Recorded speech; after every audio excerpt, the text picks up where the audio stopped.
Quand on pense à lancer son entreprise, qu'on réfléchit à enfin travailler pour soi-même, à se mettre à son compte et développer une activité qui nous fasse vibrer et enfin être libre, on se pose surtout la question de savoir comment je fais pour choisir exactement le business qui va me correspondre, l'activité qui va correspondre à ma personne, à ma personnalité, à mes attentes, à mon modèle de vie. Enfin, voilà, comment en fait on fait pour savoir quel business on veut faire, quel métier on veut exercer au sein de son business et vraiment choisir le business qui est fait pour nous. C'est ce qu'on va aborder durant cet épisode avec Marie. Bonne écoute.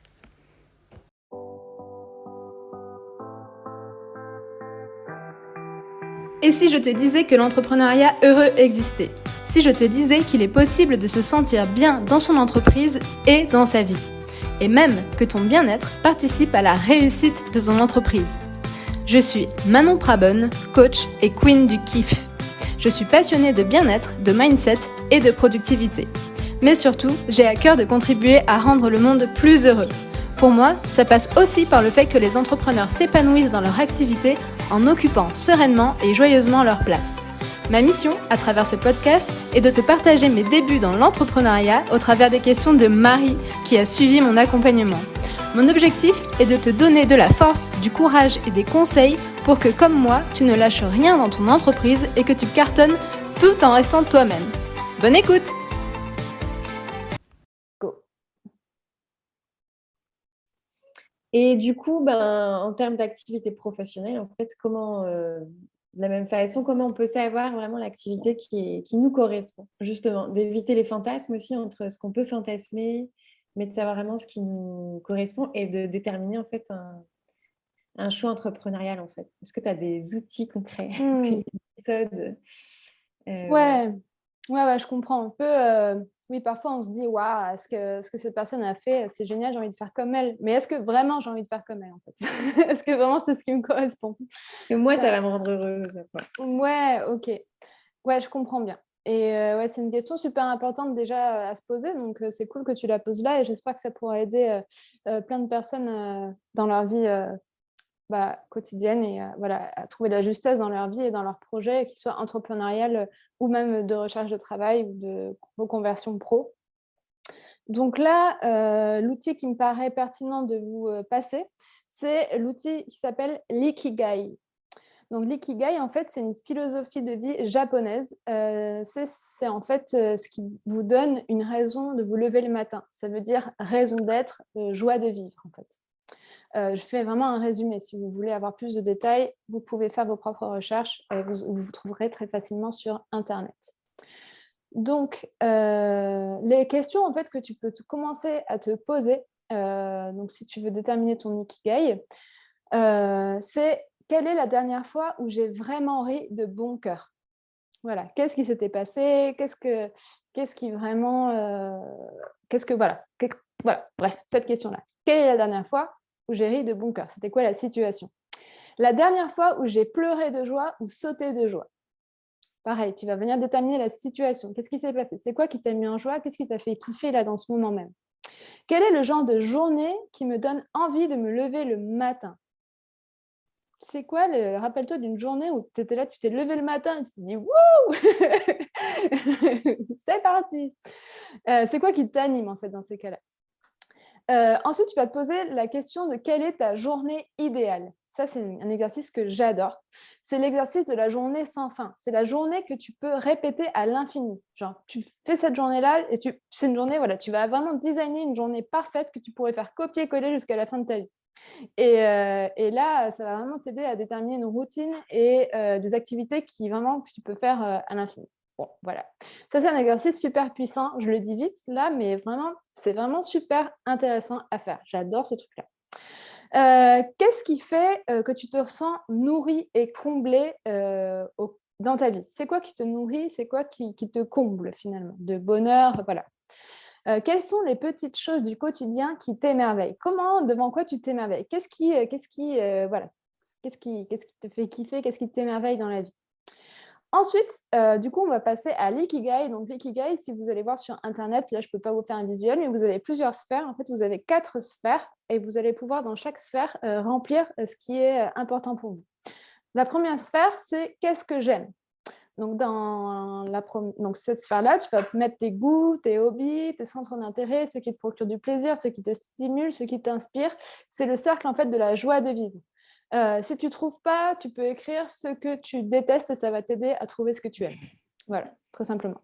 Le deuxième cercle, c'est ce en quoi je suis douée. Donc là, tu vas lister tes réussites. Les réussites que tu as eues à 15 ans, à 18 ans, à 20 ans, à 25 ans, tous les projets que tu as aboutis, tous les trucs que tu voulais faire et que tu as réussi à faire. Et demande-toi ce que tu as fait pour réussir à faire ces choses-là. Et après, tu vas sélectionner 5 compétences qui, selon toi, ont été nécessaires pour réussir ces projets-là. Et en fait, c'est tes talents, tes qualités essentielles qui t'ont permis de réussir à faire ces choses-là. C'est le deuxième cercle. Le troisième cercle, après 2, il y a 3. Pourquoi tu pourrais être payé? Donc là, c'est en argent, en reconnaissance ou en émotion positive. On ne va pas forcément se focaliser sur l'argent. Donc ça va t'aider, en ne pas te focalisant sur l'argent, ça va t'aider à ouvrir les champs. Pourquoi en fait les gens pourraient être reconnaissants? Comment les gens pourraient avoir de l'émotion positive envers ton travail? Qu'est-ce que tu sais le mieux à faire et plus rapidement que les autres? Ça, c'est une question que tu peux te poser. Est-ce qu'il y a des personnes qui ont des talents, des aspirations similaires aux tiennes et qui réussissent? Voilà. Ça, c'est des questions que tu peux te poser pour remplir la troisième sphère qui est ce pourquoi tu pourrais être payé. Ensuite, la quatrième et la dernière sphère, c'est de quoi le monde a besoin. Donc là, c'est qu'est-ce qui te prend au cœur? Qu'est-ce qui te prend aux tripes, en fait, dans ta vie? Qu'est-ce qui te révolte? Qu'est-ce qui te met en colère? Qu'est-ce qui vaut la peine et qui te donne envie de te retrousser les manches, en fait? C'est vraiment aller regarder ça, ce qui t'énerve, en fait. S'il y avait une révolution à faire là, selon toi, ce serait laquelle, en fait? Et là, ça va vraiment t'aider à répondre à cette question de quoi le monde a besoin, selon toi. Voilà. Donc ça, c'est un peu les 4 sphères de l'ikigai qui vont te permettre en fait de faire le point. Si tu veux faire le test de l'ikigai, tu peux le trouver aussi gratuitement sur Internet. Voilà, ça se fait. Voilà, ça se fait.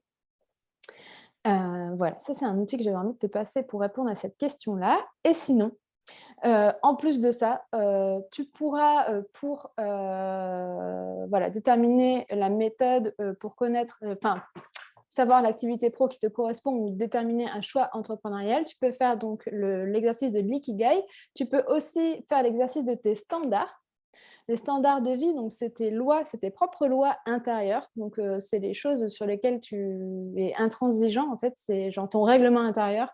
Je sais pas, moi, c'est je sais pas, prendre soin de mon énergie. Avoir du temps pour soi, par exemple. Voilà, avoir du temps pour soi, voilà, c'est ça.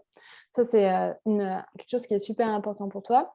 Tu peux faire donc l'exercice des valeurs qu'on a vu dans un précédent épisode. Tu peux faire des exercices de connaissance de toi. Tu peux aussi faire des exercices, l'exercice de faire les bilans de tes expériences pro passées. C'est-à-dire que tu vas venir lister tous les derniers travaux que tu as eus et te demander ce qui t'a plu, ce qui ne t'a pas plu, ce que tu en retires. Et du coup, voilà, de faire un peu la conclusion de cette expérience professionnelle-là. Et du coup, tu vas vraiment venir extraire ce qui est vraiment important pour toi. Faire l'exercice de ces expériences pro passées, c'est vraiment hyper puissant si vous êtes vraiment paumé là, dans, dans votre vie professionnelle. Ça peut vraiment vous aider. Même si pour vous, c'est insignifiant, même si vous avez apparemment un travail qui n'avait pas de valeur pour vous, il y a forcément quelque chose que vous avez bien aimé dans ce travail-là et quelque chose que vous n'avez pas aimé. Et voilà. Et du coup, mettre au clair ce que vous avez aimé, et ça va vraiment vous aider à déterminer un choix professionnel dans votre avenir. La dernière chose que vous pouvez faire pour savoir un peu prendre la bonne décision pour vous professionnellement, c'est de visualiser votre vie de rêve, de prendre le temps en fait, de prendre 10 minutes, de vous poser et de vous imaginer vivre dans 10 ans, dans les meilleures conditions de vie, dans un bel endroit qui vous fait plaisir, avoir une situation qui vous convienne, socialement, amoureusement, financièrement. Voilà, vous vous mettez vraiment dans le max, vous vous mettez au max de votre vie, et là, vous allez avoir naturellement une activité professionnelle qui va arriver à vous, et c'est certainement celle-ci qui sera juste pour vous. Ouais, trop bien. C'est hyper motivant. Moi, j'en ai fait quand même quelques-uns avec toi qui sont géniaux. Enfin, effectivement, je trouve qui permettent un peu d'avoir un grand baromètre. Ok, trop bien. top. Merci beaucoup. Merci d'avoir écouté cet épisode. S'il t'a plu et que tu aimerais me soutenir, je t'invite à t'abonner pour ne louper aucun épisode, à laisser un commentaire et une note 5 étoiles sur ta plateforme d'écoute préférée. Pour m'aider à diffuser mon message, tu peux aussi partager cet épisode en story Instagram en faisant une capture d'écran et en me taguant @manonprabonne ou tout simplement en le recommandant à un ami entrepreneur que ça pourrait aider ou inspirer. Je te dis à très vite pour un prochain épisode et cartonner avec ton business tout en restant toi-même.